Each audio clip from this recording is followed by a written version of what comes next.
Family dynamics often entail some level of manipulation. Certain manipulative actions, such as your mother's annual guilt trip, may be relatively non-threatening. For example, the yearly reminder that she went through labor for 27 hours to bring you into this world. In a family with a healthy dynamic, you might crack jokes with your siblings and even recite your mother's words before she can say them. Sure, she's making an emotional appeal to get what she wants, but since you're all on the same page, this tactic doesn't trigger any negative feelings. But family ties can evoke a lot of strong emotions, and some people might deliberately use these feelings to manipulate others. Manipulation is a common tactic used by some family members to control others. Understanding manipulation tactics and knowing how to respond to them is essential for maintaining healthy relationships within your family. Here are 6 manipulation tactics used by family members with strategies to manage them. Let's begin with the first manipulation tactic. Tactic number 1, emotional blackmail. Emotional blackmail is a tactic used by manipulative family members to make you feel guilty or responsible for their problems.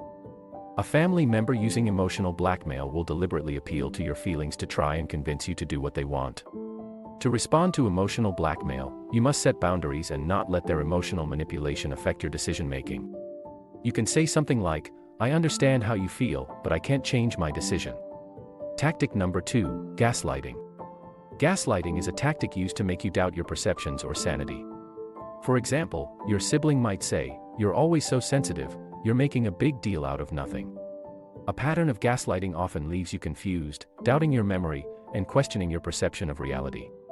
Over time, this manipulative tactic can seriously impact your self-perception and mental health. To respond to gaslighting, you need to trust your instincts and seek validation from others. You can say something like, "I know what I experienced, and I won't let anyone make me doubt myself." Tactic number 3, triangulation. Triangulation is a tactic where a family member involves a third party to create conflict between two people. For example, your father might say something like, "Your sister said you were talking behind her back." It can be a subtle or overt tactic, and it often causes confusion and tension between the parties involved. To respond to triangulation, you must communicate directly with the other person involved and not let someone else control the narrative. You can say something like, "I'm happy to talk to my sister directly. I won't engage in this type of gossip." Tactic number 4, playing the victim. Playing the victim is a tactic used to make you feel sorry for the manipulative family member. You may also notice they often turn situations around to make it seem as if you're to blame. For example, your aunt might say something like, "I don't understand why you don't love me anymore." To respond to playing the victim, you need to recognize that you're not responsible for their emotions or behavior. You can say something like, "I care about you, but I can't be responsible for how you feel." Tactic number 5, withholding love and affection. Withholding love and affection is a tactic used to control you by making you feel unloved or unwanted. For example, your grandmother might say something like, "I can't believe you're leaving me alone." To respond to withholding love and affection, you need to set boundaries and communicate your needs clearly. You can say something like, "I understand that you're upset, but I need to make my own decisions." Tactic number 6, using money to control. Using money to control is a tactic where a family member uses their financial resources to control others. For example, your uncle might say something like, "I'll give you money if you do what I want." To respond to using money to control, you need to make it clear that you won't be bought or bribed. You can say something like, "I appreciate your offer, but I can't compromise my values for money." Take home.